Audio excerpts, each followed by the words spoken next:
അപ്പൊ നമ്മുടെ problem L inverse S square minus 10s plus 13 divided by S minus 7 into S minus 2 into S minus 3.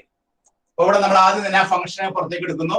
S square minus 10s plus 13 divided by S minus 7 into S minus 2 into S minus 3. അപ്പൊ നമുക്ക് ഇവിടെ A by S minus 7 plus B by S minus 2 plus C by S minus 3.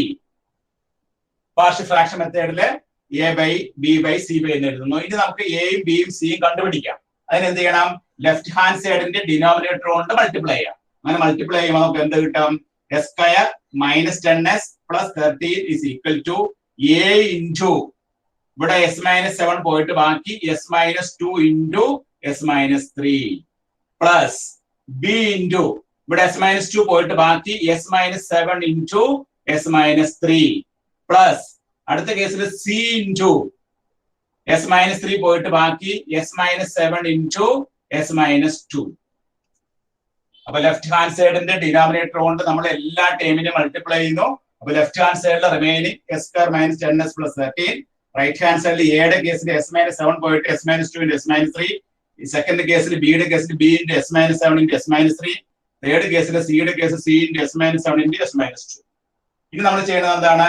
ഇവിടെ നമുക്ക് A കണ്ടുപിടിക്കാനായിട്ട് puttu S is equal to 2 കൊടുത്തു നോക്കാം. S is equal to 2 കൊടുക്കുമ്പോ ഇവിടെ നമുക്ക് 4 minus 20 plus 13. എസിന്റെ സ്ഥാനത്ത് 2 കൊടുക്കുമ്പോൾ ആദ്യം 4 വരും, 20 വരും, 13 വരും. റൈറ്റ്, ഇവിടെ എയുടെ ടേം മൊത്തമായിട്ട് 0 ആയി പോകും. ബിയുടെ ടേമില് B into 2 minus 7. 2 minus 7 എന്ന് പറഞ്ഞാൽ minus 5. 2 minus 3. 2 minus 3 എന്ന് പറഞ്ഞാൽ minus 1. അടുത്ത ടേം 0 ആവും. അപ്പൊ നമുക്ക് 13 4 17 17 minus 20 minus 3 is equal to B into 5. Therefore ബിയുടെ വാല്യൂ നമുക്ക് കിട്ടുന്നത് -3/5 എന്നാണ് കിട്ടുന്നത്. അങ്ങനെയാണ് കിട്ടിയത്. ബിയുടെ വാല്യൂ -3/5 കിട്ടിയോ ആർക്കെങ്കിലും? ഇനി നമുക്ക് അടുത്ത വാല്യൂ കിട്ടണം. അടുത്ത വാല്യൂ കിട്ടാനായിട്ട് നമ്മള് puttu S is equal to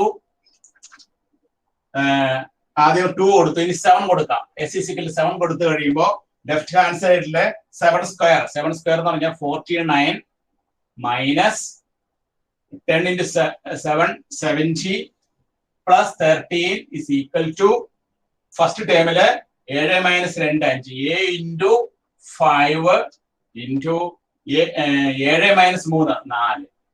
അടുത്ത രണ്ട് ടേമും 0 ആയി പോകും. ബിയുടെ ടേമും സിയുടെ ടേമും 0 ആയി പോകും. അപ്പൊ 49 13 എത്ര കിട്ടും നമുക്ക്? 49 plus 13 12 4 5 62 minus 70 is equal to A into 20. Therefore നമുക്ക് -8 is equal to 20 എന്ന് കിട്ടും. എയുടെ വാല്യൂ നമുക്ക് -8/20 എന്ന് കിട്ടും. -8/20 അല്ലേ? -8/20.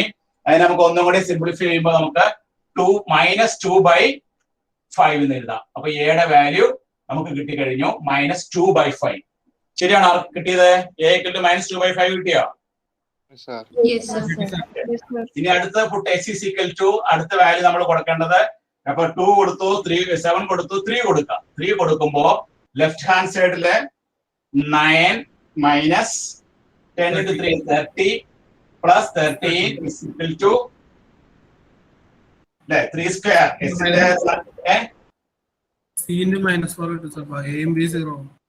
ഓക്കെ. അപ്പൊ എയുടെ വാല്യൂ നമുക്ക് 0 ആയി പോകും. ബിയുടെ വാല്യൂ നമുക്ക് 0 ആയി പോകും. സിയുടെ വാല്യൂ നമ്മള് C into 3 minus 7 that is -4 3 minus 2 എന്ന് പറയുമ്പോൾ 1. അപ്പൊ നമുക്ക് 13 9 22 22 എന്ന് പറയുമ്പോൾ -8 is equal to -4C. Therefore സിയുടെ വാല്യൂ 2 എന്നുണ്ട് അല്ലേ? സിയുടെ വാല്യൂ 2 അല്ലേ കിട്ടിയേ?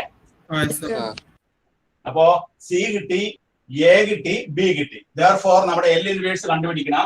L inverse is equal to എയുടെ സ്ഥാനത്ത് നമ്മൾ എന്ത് കൊടുത്തു? എയുടെ സ്ഥാനത്ത് -2/5 S minus 7 plus ബിയുടെ സ്ഥാനത്ത് -3/5 S minus 2 പ്ലസ് സിയുടെ സ്ഥാനത്ത് 2/s-3. ഇനി നമുക്ക് ഇൻവേഴ്സ് കൊടുക്കാം. ഇൻവേഴ്സ് കൊടുക്കുമ്പോൾ -2/5 കോൺസ്റ്റന്റ് ആണ്. L ഇൻവേഴ്സ് 1/s-7 ആൻസർ എത്രയാണ്?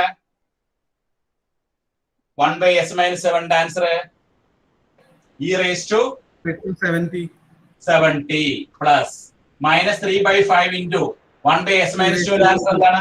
e⁻2t plus 2 into e⁻3t. This is the final answer. ഇങ്ങനെയാണ് ഇൻവേഴ്സ് ലാപ്ലേസ് ട്രാൻസ്ഫോം നമ്മൾ കണ്ടുപിടിക്കുക കേട്ടോ. എല്ലാവരും എഴുതി വെച്ചോളൂ.